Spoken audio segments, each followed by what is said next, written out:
السلام علیکم ورحمۃ اللہ وبرکاتہ۔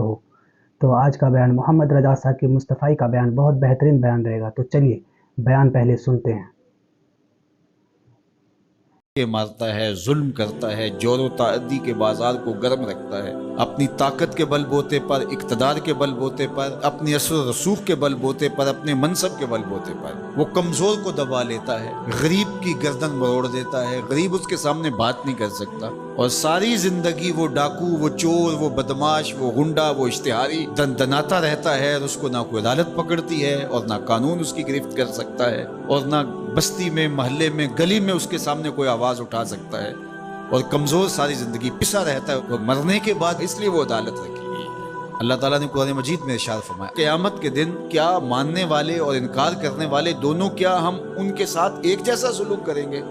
ما لکم کیف تحکمون، یہ تم کہاں سے فیصلہ لائے ہو؟ یہ بات تم نے کہاں سے گھڑ لی ہے؟ مرور زمانہ کے ساتھ جو مسلسل مشق ہوتی ہے تمہاری اس دنیا کے اندر، اس سے تم سمجھتے ہو کہ ایسا ہوگا، لیکن ایسا ہوگا نہیں۔ وہ ایک الگ نظام ہے، اور اس نظام میں آپ کو ایک ایک چیز اللہ کے حضور لے کے پیش ہونا ہوگا۔ تو کہا واتقوا یوما، اس دن سے ڈرو، لا تجزی نفس عن نفس شیئا، کوئی جان کسی جان کی جزا نہیں بنے گی، کوئی جان کسی جان کا بدلہ نہیں بنے گی کہ اس جگہ مجھے رکھ لو۔ کوئی بننا بھی نہیں چاہے گا، اگر کوئی بنانا بھی چاہے تو کوئی بننا ہی نہیں چاہے گا۔ یوم یفر المرء من اخیہ و امہ و ابیہ، اس دن باپ بھی کہے گا کہ میں اس کا ذمہ دار نہیں ہوں، بیوی کہے گی میں اپنے شوہر کی ذمہ دار نہیں ہوں، بیٹا کہے گا میں اپنی ماں کا ذمہ دار نہیں ہوں، ماں کہے گی میں اپنی بیٹی کی ذمہ دار ہوں، اور وہ ایک دوسرے سے جان چھڑا رہے ہوں گے۔ جب ماں بھی جان چھڑا رہی ہوگی، بتائیے وہ دن پھر کس طرح نفسی نفسی کا ہوگا۔ آج کی تاریخ میں سارے لوگ میدان چھوڑ کے بھاگ جائیں، لیکن ماں جو ہے وہ جلتی ہوئی آگ میں بھی کود جاتی ہے اپنی اولاد کے لیے، لیکن وہ دن اتنا سخت ہوگا کہ ماں بھی چھوڑ دے گی، ماں بھی کہے گی یہ اس سے پوچھو، میں اس کی ذمہ دار نہیں ہوں۔ اللہ اکبر۔ تو کہا وہ دن آنے والا ہے، آج تم نے دنیا کے اس رویے سے اور اس طرز زندگی سے، اور جو تم زندگی گزارتے ہو اس سے تم نے یہ نتیجہ نکال لیا ہے کہ آخرت میں بھی ایسے ہی چلے گا، تو ایسے نہیں ہے۔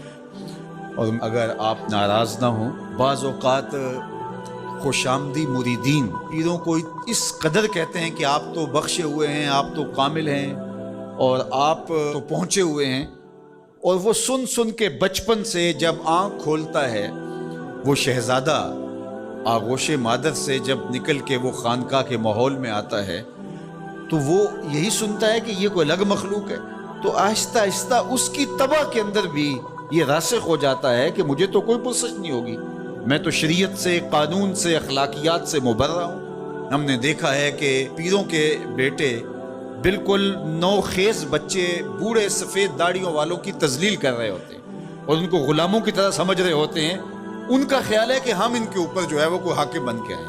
یہی سیاستدانوں کا حال ہے، یہی باقی طبقات کا حال ہے۔ تو وہ ماحول ایسا ان کو دیا جاتا ہے، اور وہ پھر آہستہ آہستہ یہ سمجھتے ہیں کہ ہم تو بخشے ہوئے ہیں، اور ایسا ہوتا ہے کہ وہ بیچارے دعا سے بھی محروم ہو جاتے ہیں۔ میں نے دیکھا ہے کہ جب لوگ فوت ہوتے ہیں تو بالخصوص جو اس طرح کا ماحول ہوتا ہے وہاں، تو وہاں پیر صاحب کے لیے مغفرت کی دعا نہیں کی جاتی، ان کے وسیلے سے اپنے لیے دعا کی جاتی ہے۔ تو یار کیسی محرومی ہے کہ جو دعائیں مغفرت کی، غفران کی، باوجود کے پیغمبروں کے دامن پہ کوئی گناہ کا دبا اور داغ نہیں تھا، لیکن اللہ سے وہ استغفار بھی طلب کرتے رہے اور اپنے لیے غفران و رحمت کی دعائیں بھی مانگتے رہے۔ اصحاب پیغمبر، اولاد رسول سب یہ کچھ کرتے رہے، لیکن آج جو ہے وہ مجھے اچھی طرح یاد ہے کہ ایک دفعہ ہم کہیں فاتحہ پڑھنے گئے، بہت پرانی بات بھی نہیں ہے، کوئی 10 سال پرانی بات ہوگی، تو وہ جو صاحب فوت ہوئے تھے تو میں نے غفران و مغفرت کا کوئی لفظ کیا تو میری طرف بڑی تیکھی نظروں سے لوگ لکھنے لگے کہ یعنی کیا آپ ان کے لیے مغفرت کی دعا کریں گے؟ یعنی یہ تو بخشے ہوئے ہیں، میں اور آپ کسی کے لیے گمان کر سکتے ہیں، دعا دے سکتے ہیں، لیکن قطعاً کہنا ہمارے لیے مشکل ہے۔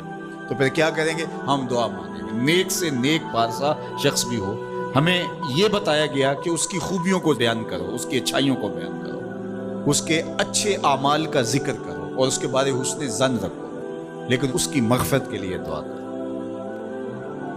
کرتا ہوں کہ بیان بہت اچھا لگا ہوگا، تو ہمارے ویڈیو کو ضرور لائک کریں اور سبسکرائب کریں ہمارے چینل کو، اور یہ ویڈیو دوسروں تک بھی پہنچائیں۔